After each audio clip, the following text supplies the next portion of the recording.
সব সম্পর্ক ভালোবাসা দিয়ে শুরু হয়। কিন্তু সব সম্পর্ক শান্তিতে শেষ হয় না। একটা মেয়ে যখন বিয়ের পর নতুন ঘরে আসে, সে শুধু একজন মানুষকে নয়, একটা নতুন জীবনকে বিশ্বাস করে। শুরুতে সব ঠিক ছিল, কিন্তু ধীরে ধীরে তার স্বামীর আচরণ বদলাতে শুরু করে। সে প্রতিদিন চেষ্টা করে সম্পর্কটা ঠিক রাখতে, কারণ সে ভালোবাসে। একদিন সে সিদ্ধান্ত নেয় শুধু সহ্য করা না। সমস্যাটা বুঝতে হবে, এটা অনেক সময় মানসিক চাপ ও রাগ নিয়ন্ত্রণের সমস্যা হতে পারে। কাউন্সেলিং দরকার। কিছুদিন সব শান্ত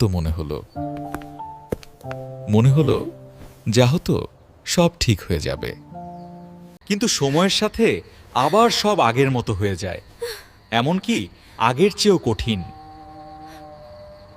সে আর কিছু বলতে পারে না, শুধু চুপচাপ সব সহ্য করতে করতে ভেঙে যায়।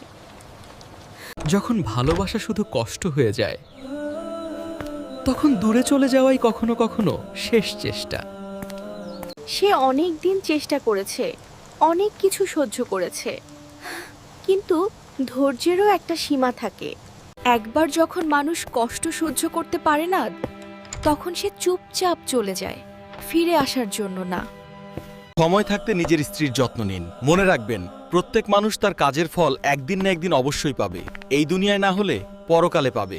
আল্লাহ বলেন যে কেউ অনুপরিমাণ ভালো কাজ করবে সে তা দেখতে পাবে, আর যে কেউ অনুপরিমাণ খারাপ কাজ করবে সেও তা দেখতে পাবে।